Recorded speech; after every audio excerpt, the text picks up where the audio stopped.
You gonna clink your bracelets a few more times? I just put them on. Yeah, clink them some more. There.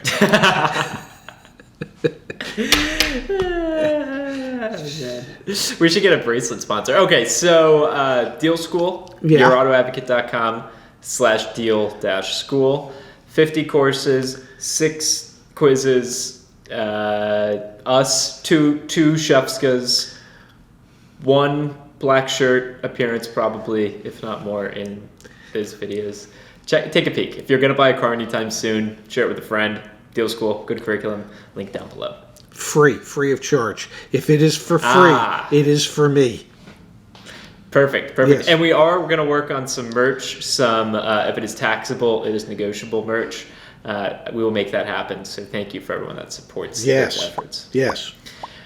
All right, so what are we talking about today, Pops? My favorite subject. Yeah, we're merging 2 things that you absolutely love. Your deep admiration for pickup trucks and your deep admiration for electric pickup trucks. Yeah. So we're bringing together 2 of the things that just mean, well, so very much to me. We're going to talk about the upcoming electric Ford F-150. Scheduled to start production in mid-2022, but they're hyping that son of a I don't know, like it's the greatest thing since sliced bread. Okay? Question for you. Yeah. What's your preferred bread? White bread, whole wheat bread, rye bread, that egg type of bread, potato bread? What's your bread? What's your go-to bread? Well, it depends. If I'm doing peanut butter and jelly, it's got to be on white bread. If I'm doing say a turkey with coleslaw and Russian dressing, it's got to be on rye. And if I'm doing French toast, it's got to be challah. Now, and then we'll get back to the topic, I promise. Yes. If you have not left the video at this point, show us you have not left this video at this point by commenting down below Team Shefska, right? Team Shefska as your comment. That'll let us know that you did not quit 2.5 minutes into this. We are going to actually talk about some of the specifics about the electric Ford F-150. Yes. We're just filibustering right now. Okay, just bear with us. Just hang tight. Yeah. All right, go. Okay, so Ford has committed to creating a new 500,000 square foot plant. They're investing $700 million to put together the most technologically advanced manufacturing facility for vehicles in the world. I'm sure there's no hyperbole there, but they're building this plant to be able to produce an electrified Ford F-150. Now, the reason for this is that, or one of the benefits of this, according to them, is that the cost of ownership for an electrified F-150 will be about half that of a gasoline-powered one. And not only that, and the reason for that is obviously, well, you're not filling it with gas, and if you are, well, it's just running out of wherever you're pumping it into, and so you don't have fuel charges like that. It's cheaper for the electrical charging than it is for the gasoline. You're not using oil, and there's not nearly as much maintenance involved. On top of that, it's going to be like the fastest 0 to 60 time for a pickup truck they've ever done, which is really important when, I don't know, you're hauling to get to the next job, and it's going to have the most torque and horsepower in the history of a Ford F-150. And you know where the hood is? That's actually going to be a giant trunk. Since there's no engine under it. You can store God knows what in there, and I guess all your tools, because it's a work truck. It's an electrified work truck. I'm still fixated on bread and thinking about what I'm going to have for lunch today. But I guess my question to you, Dad, is yes. Do you buy the hype? Like, do you buy the hype in 2 senses? One is, okay, yeah, half the cost of ownership. We'll see about that. Do you buy that? The second is this electrification of more utility-based vehicles. I mean, because one of the things that we've seen over the past decade or two is when gas prices change, consumers' interests change. Pickup trucks become hot commodities when gas is low, and pickup trucks become of less interest when gas is high. Does this kind of change that playing field, do you think? I guess I'm curious on both sides where you think this is taking us. Well, I think ultimately, as we discussed in a previous video, ultimately the future is electrified. Ultimately. And we're talking about this now, and literally we are at minimum 2 years away from seeing this pickup truck. That's not to say that there aren't others that could beat them to it. I mean, Tesla's working on a pickup truck, Rivian, Nikola. There's a bunch of them that are working on electrified pickup trucks.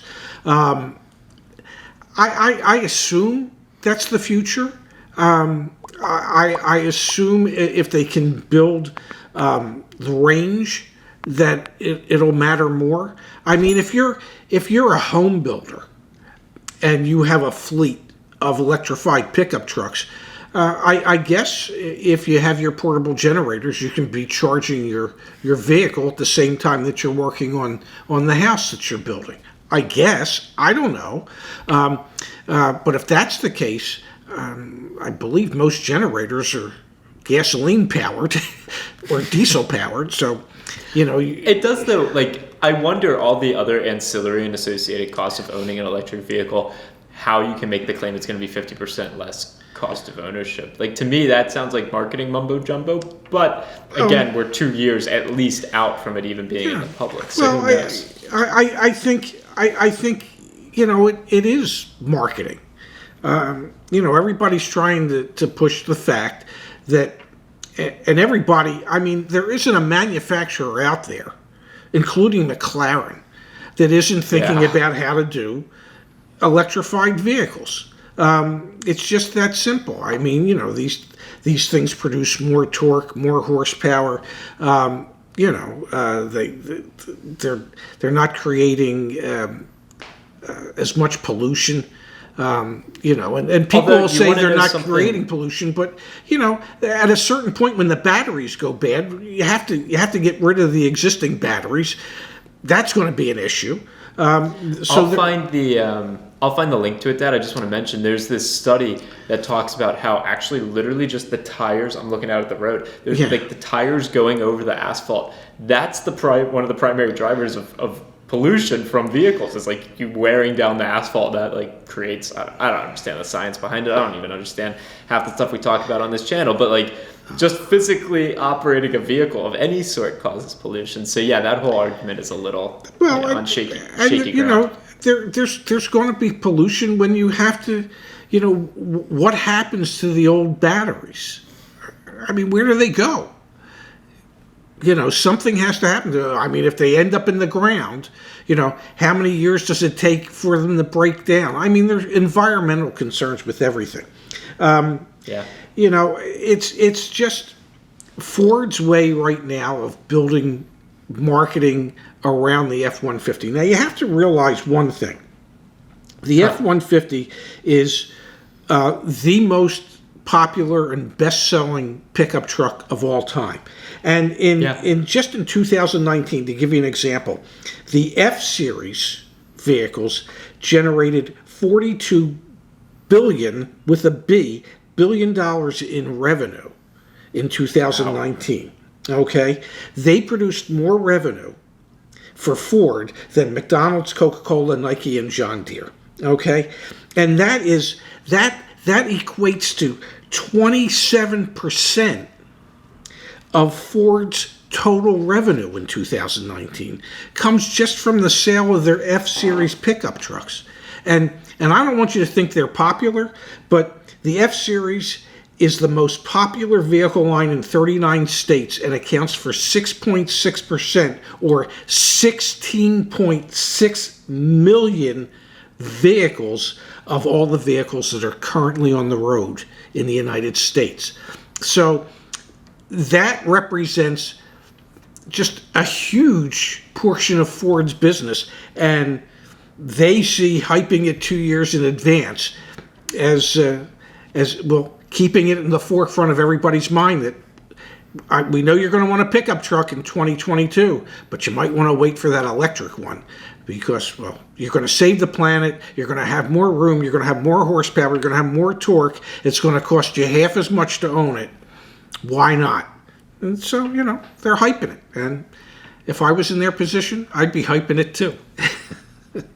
Yeah. No, I guess it makes sense. I just am very interested to see like some cost of ownership analysis that comes out in the near future, not near, but in the future, because I don't know. Yeah, I have a lot of questions in my mind about how true this stuff can be. Well, but we'll see. Truth be told, there's a lot of questions surrounding it, and Ford wasn't really providing any answers. Okay, they were just making statements as if they're fact, and we don't know that they're fact or they're not fact. I think they're just marketing tools that they're using at the moment. We'll see what actually comes to pass. But there will be a market for electric pickup trucks, and there's a lot of players looking to fill that niche. Ford's playbook is very similar to ours. Just say a bunch of stuff, think that it makes sense, and put it on the internet. Yeah, let's see where it takes them. We see where it's taken us. All right, Pops. I love you. I'll talk to you soon. Me too, honey. I'll talk to you later. Bye. Bye-bye.